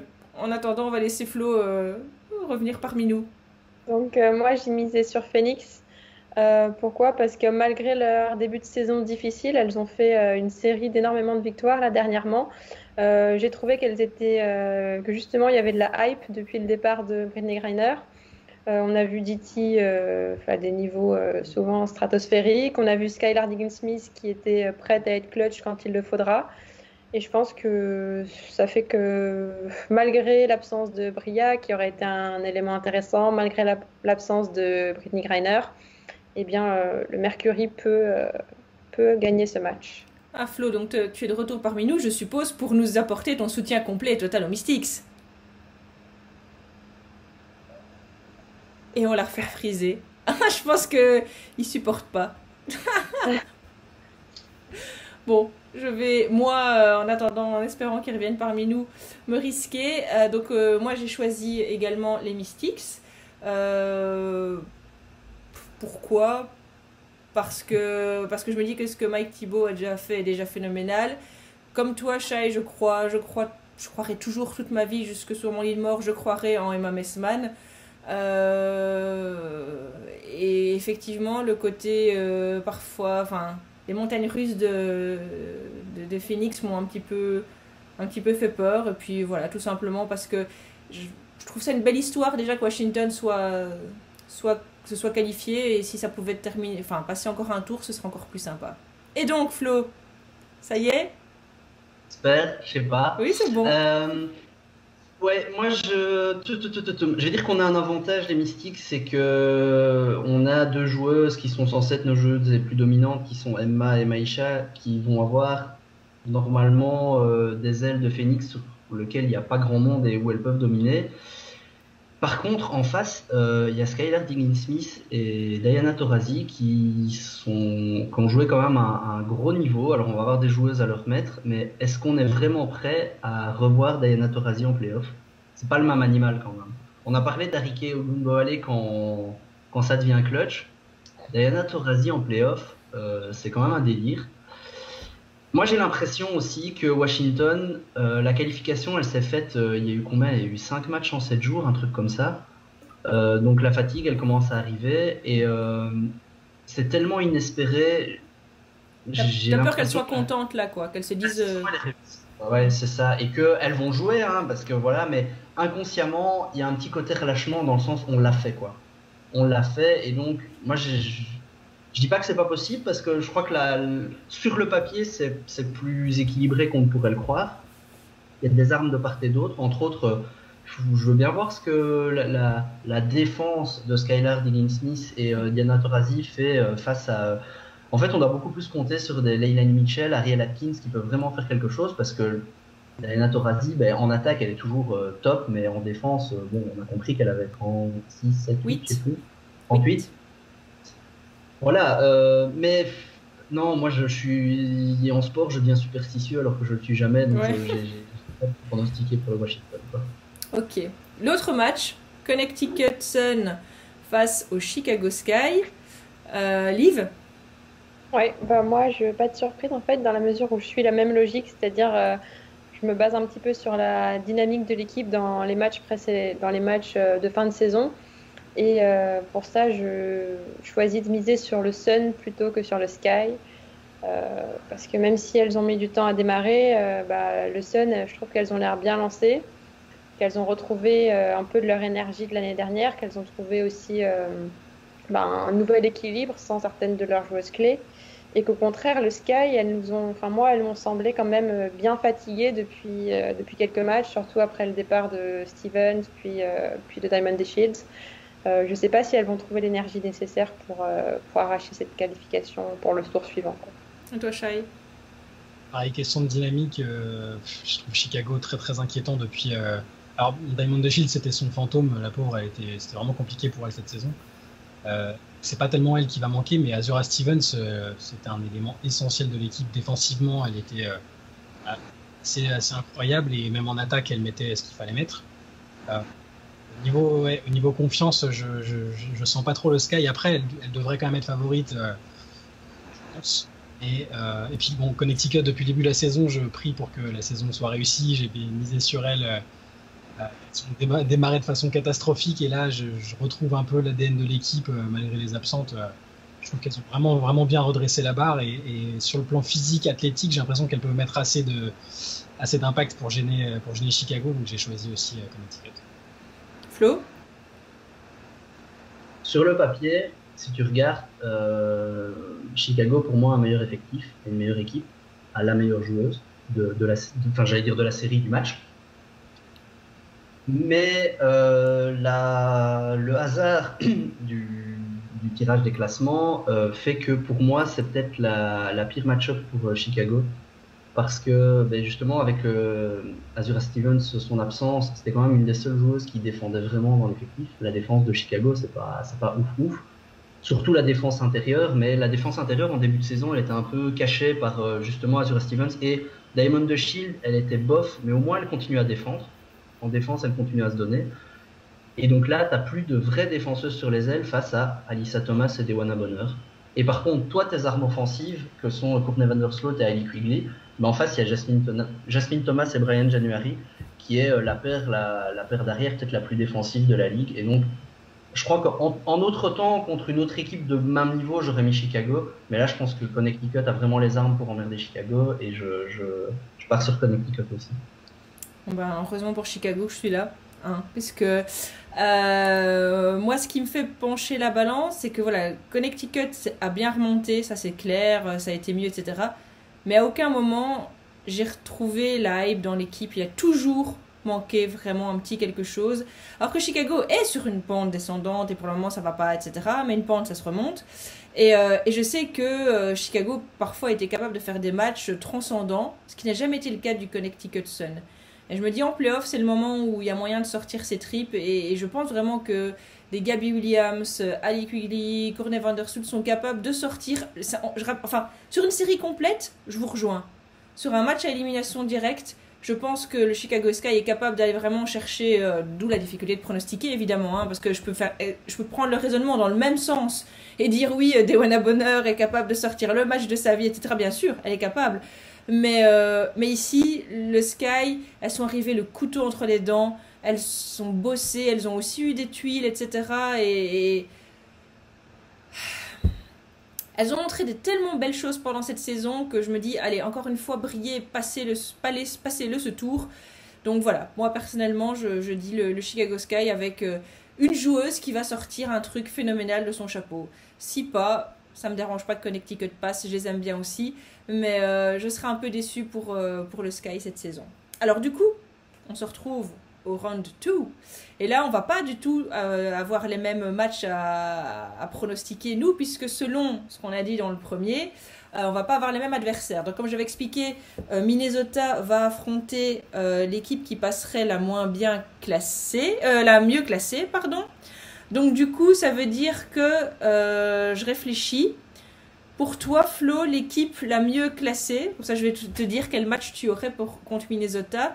Toi, tu as dit Phoenix. Moi, ce serait. Toi, ce serait Phoenix. Moi, ce serait Minnesota Phoenix. C'est ça, donc Minnesota Phoenix. Qui est-ce qui avait dit Phoenix aussi? Toi, Liv. Ouais. Ok, tu as aussi. Alors moi, l'équipe la mieux classée. Moi, je pense que j'aurais Chicago. Moi, j'aurais Chicago, Minnesota. Et toi, Shai, tu aurais Connecticut. Voilà, donc alors, je vais me lancer tout de suite. Pour Minnesota, Chicago, moi, par contre, je fais passer Minnesota. Même si, idem, Minnesota l'est aussi sur une phase un petit peu plus descendante. Mais je me dis... Pour peu que Sylvia revienne, ça c'est aussi une peut-être, je sais qu'on envisageait son retour, mais à nouveau au match élimination directe, c'est tellement compliqué, c'est un coup de poker, mais là je vais quand même...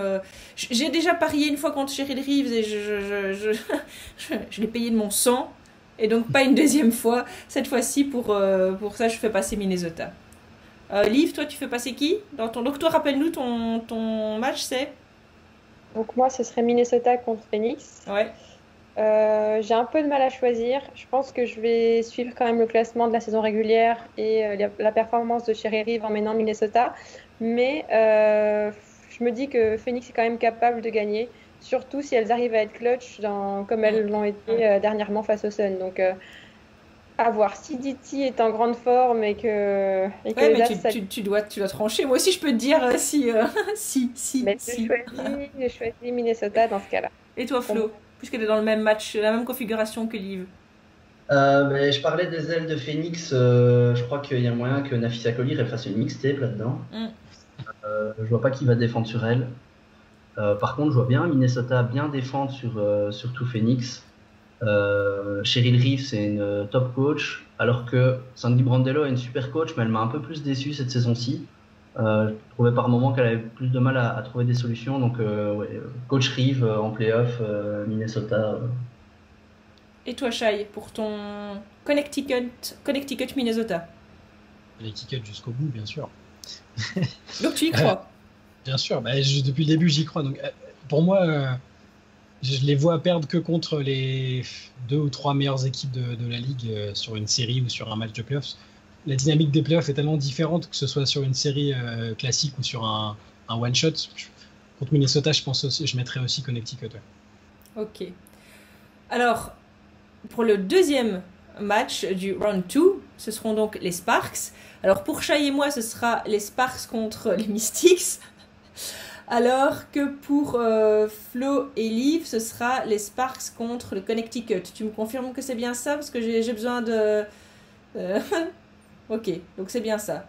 Shai, Washington, Sparks?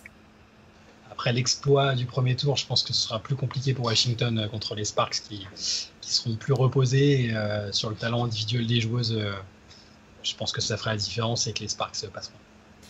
Je ne peux pas faire plus de mystère. Moi aussi, malheureusement, là, je pense quand même que la belle aventure s'arrêtera face aux Sparks, sauf si il vient une envie à Derek Fisher de faire jouer la ligne B. On ne sait jamais, une petite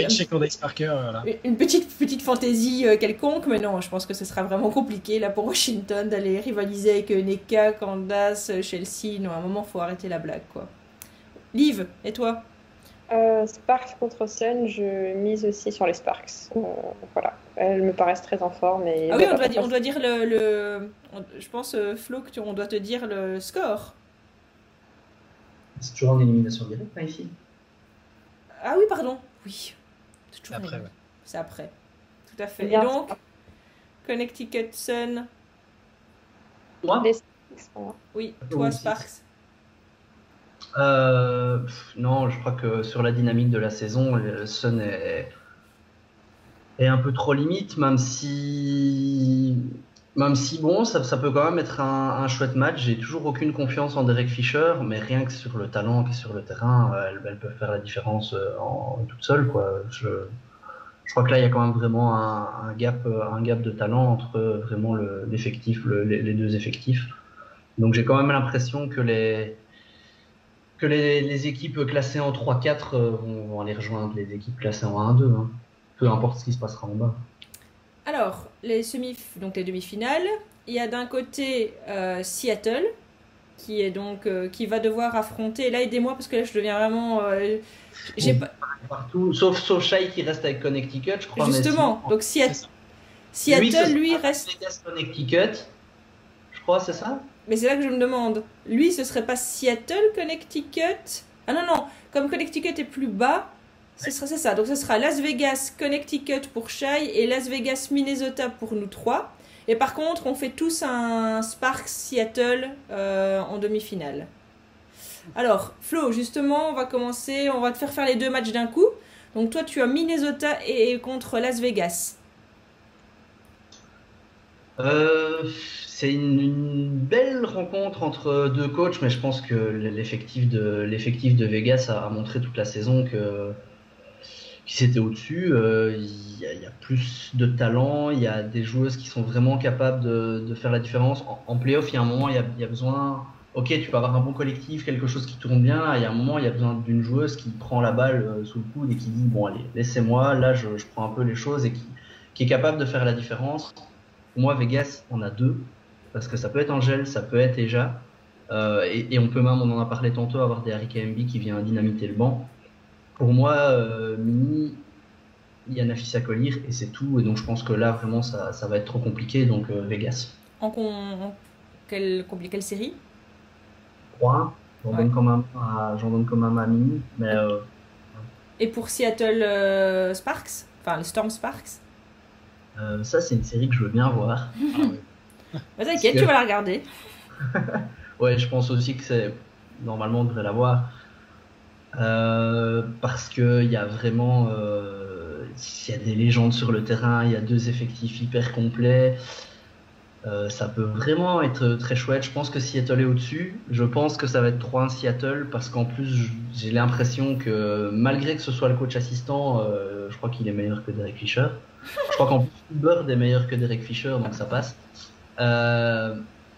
Mais par contre, je veux bien Candace Parker, Nika, Chelsea Gray et en face Sue Bird, Brenna Stewart. J'ai envie de dire 3-1, mais je vais dire 3-2 juste parce que j'ai envie d'un Game 5 entre ces deux équipes. Alors je vais enchaîner tout de suite puisque j'ai les mêmes matchs que toi et j'ai pratiquement le même pronostic. Moi je vais quand même mettre 3-1 pour Seattle. Donc 3-1 pour Las Vegas et 3-1 pour Seattle pour toutes les raisons que tu as citées. Mais je pense quand même que Sparks et Seattle... Enfin, sauf problème de blessure qu'on ne sait pas anticiper. Mais si Stewie, Sue, etc. sont là à Seattle, ça roule quoi, ça roule. Donc même le 3-2, je te trouve optimiste. Donc moi ce sera 3-1, 3-1. Liv, comme ça on garde le penseur latéral pour après. Ouais. Ben, pas grand chose à ajouter. Je vois aussi les Sparks, je vois aussi les Vegas gagner face au Sun. Oui, 3-1. Non, face à Minnesota. Ah oui, pardon, excusez-moi. Oui.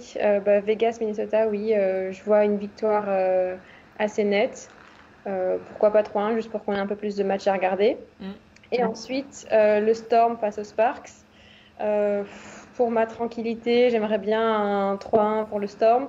Mais je sais qu'en demi-finale, tout est possible. Et je vois peut-être une demi-finale en 5 matchs comme face à Phoenix en 2018. Donc tu risques un 3-2, toi? 3-2, mais avec le Storm qui sort vainqueur. Ok. Alors, Shai? Bon, je vais pas mettre le Sun ce coup-ci, c'est un peu. J'essaie de rester. Là, j'ai envie de te dire qu'ils vont aller au bout, mais ça va pas être. Je pense pas que ce sera le cas. La logique voudrait que ce soit Las Vegas. Je pense que elles me paraissent supérieures à peu près partout. Donc Las Vegas 3-1 aussi contre Connecticut. De l'autre côté, je vois Seattle sweeper les Sparks 3-0. La fessée. Comme l'année dernière, en fait. Il y en a un qui a osé pronostiquer un sweep. C'est courageux, c'est beau. Et on finit par la finale. Finalement, on a tous la même finale. Parfois des chemins différents, mais la finalité est la même. On n'est pas hyper originaux, on a choisi le numéro 1 contre le numéro 2. Et donc on se retrouve avec les Aces contre le Storm. J'aime bien tuer tout de suite le suspense dans l'œuf. Liv, tu choisis qui et en quoi? Victoire du Storm. Et comme je vois que les Aces sont quand même en forme, victoire du Storm en 3-2, je veux dire. Flo? Un Game 5, ça se refuse pas. Ouais. Surtout qu'en plus... il y a quand même, moi je dis Seattle aussi parce que même si les 6 ont gagné 2 fois, je pense que les 6 ont sweepé le Storm sur la régulière, mais sur le dernier match, déjà sur le premier match, la première défaite, on avait vu le Storm se mettre en route en fin de match. Et moi, la fin de match où m'avait donné une impression de puissance du Storm assez impressionnante. Et le dernier match, il manquait Sue Bird et Stewie, rien que ça. Alors, je sais bien que les fans des 6 vont dire que Angel McCoughtry n'a joué que 5 minutes, ce qui est vrai aussi. Mais pour moi, ça s'est joué à 2 points, je crois. Enfin, c'est vraiment serré quasi au buzzer, alors qu'il manquait genre, deux taulières de Seattle. Donc, j'ai quand même l'impression que Seattle va le faire. Maintenant, Bill Laimbeer au coaching, ça peut être un peu retors. Il sait prendre les bons temps morts, il sait faire les bons coups quand il faut. Là, peut-être que dans ce genre de confrontation serrée, on va peut-être ressentir le manque de Dan Hughes sur le banc. Parce que les décisions en temps réel, en pleine série, il ne pourra pas les prendre, même s'il fera la préparation à l'avance. Donc je dirais aussi 3-2 pour Seattle. Shai? Compliqué. Compliqué. Comme ça, j'ai envie de dire Seattle parce que c'est plus parce que j'ai envie de les voir être récompensés de cette superbe saison et du niveau de jeu qu'elles ont eu. J'ai un peu peur que, effectivement, ce que Flo a dit avec Bill Laimbeer, j'ai l'impression et puis il a déjà gagné les titres en WNBA, il sait ce que c'est, il connaît les grands rendez-vous. Je vais quand même rester sur Seattle parce que c'est ce que j'ai envie de voir. et en 5 manches 3-2 pour le spectacle. Alors moi, je vais vous rejoindre aussi Seattle, aussi 3-2. Moi, je pense que ce qui va peut-être manquer, les effectifs sont tellement bons. Il y a 3 trucs que je peux mettre en lumière déjà. C'est que, étant donné que AJ Wilson, je lui ai donné le MVP, je pense que c'est bien effectivement que Stewie est le MVP des finals, si on le donne souvent aux gens qui gagnent. Hein. L'autre truc, c'est vous parlez de l'expérience de Bill Laimbeer qui sait faire, etc. Mais par contre, en termes vraiment d'équipes qui gagnent du titre, etc., Seattle a un avantage.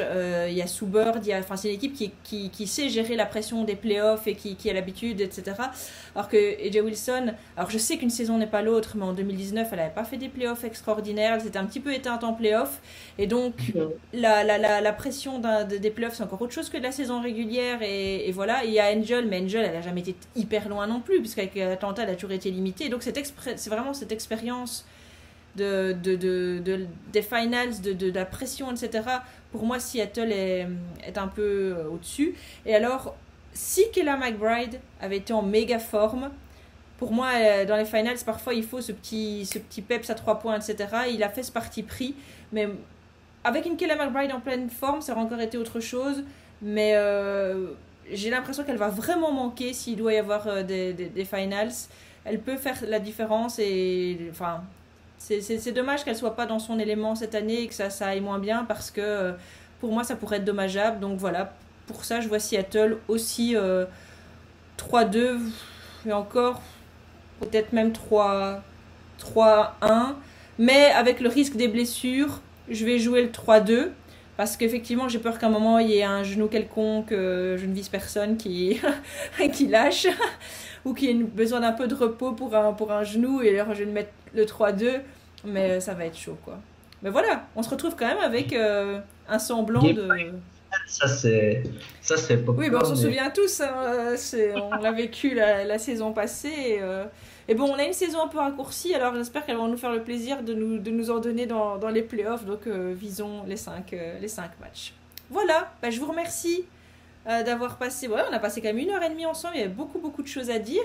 La bonne nouvelle, c'est que pendant les playoffs, on va se retrouver toutes les semaines pour un podcast. Donc on vous donne déjà rendez-vous la semaine prochaine, où on aura normalement déjà 4 nouvelles équipes qui seront disqualifiées, enfin qui seront éliminées plutôt. Et on sera déjà à l'étape des demi-finales. Donc ça avance très très vite. On vous retrouve la semaine prochaine. Merci à mes petits compagnons de jeu comme d'habitude d'avoir été présents et d'avoir été aussi brillants, et on vous dit à la semaine prochaine, et surtout n'hésitez pas à partager votre avis avec nous aussi, Twitter, Facebook, on est là partout, et puis les t-shirts sont toujours là. À bientôt, salut. Les